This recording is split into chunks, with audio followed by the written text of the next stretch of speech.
আমাদের চাই করুক, ভোট মানুষ নির্ভয় দিক। প্রত্যেকটা থানার ওসি বলুন, আইসি বলুন, টাউনবাবু বলুন, নিচে তলার অফিসাররা সব তৃণমূলের বসানো লোক সব তারা। অর্থাৎ কে কাকে কোথা থেকে সরাবে, যাকেই সরাবে সেই তৃণমূল। হিঙ্গলগঞ্জ সরাবে, স্বরূপগঞ্জ থেকে আসবে সেও তৃণমূল, আবার হিঙ্গলগঞ্জ থেকে স্বরূপগঞ্জে পাঠাবে সেও তৃণমূল।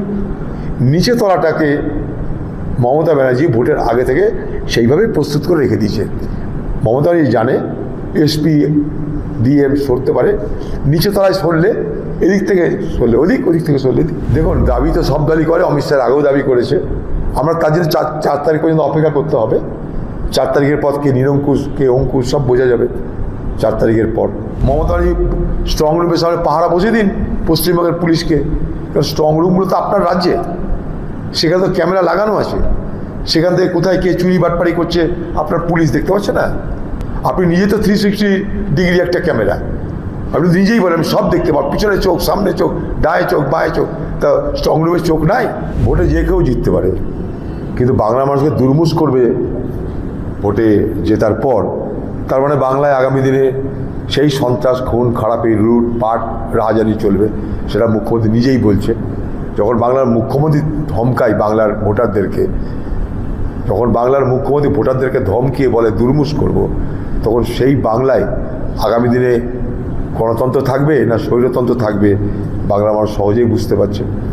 এর আগে হিন্দু মুসলমানের ভোট বিভাজন করলো, এখন দেখছে আর তাদের কাজ হচ্ছে না, এবার ভয় দেখাও।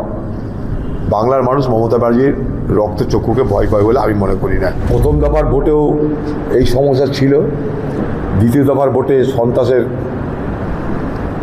আরও বেশি সম্ভাবনা বরাবর আমরা দেখেছি। কারণ যেসব বেল্টগুলোতে দ্বিতীয় দফার ভোট হবে সেগুলো মোটামুটি সন্ত্রাস দীর্ণ এলাকা। স্বাভাবিকভাবে নির্বাচন কমিশনের প্রস্তুতি সেরকম হবে। আমরা অন্য কিছুই চাইনি নির্বাচন কমিশনের কাছে, আমরা চেয়েছি ভোটে মানুষ অংশগ্রহণ করতে পারে।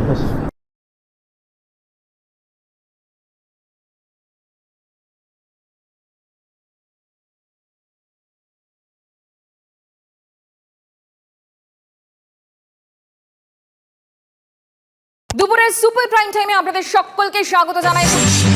দুপুরের খবর দেখার অভ্যাস বদলে দিয়েছে TV9 বাংলা। দুপুরের সুপার প্রাইম টাইমে শুরুতেই আমরা যে খবরের দিকে নজর রাখবো, দুপুরের সুপার প্রাইম টাইম ননস্টপ বড় খবর সবার আগে। দেড়টা মানে দুপুরের সুপার প্রাইম টাইম, ব্রেকলেস বুলেটিন, কোনো খবর রিপিট হবে না। দুপুরের খবরে বাংলার নতুন লিডার TV9 বাংলা। তবে আমরা বীরভূমের দিকেই নজর রাখবো। উদ্বেগ বাড়াচ্ছে করোনা, আবারও পাকিস্তানকে হুঁশিয়ারি। সব বড় খবরের লাইভ আপডেটস, বড় খবরের কভারেজে এগিয়ে TV9 বাংলা। খবর যেখানে থেমে থাকে না।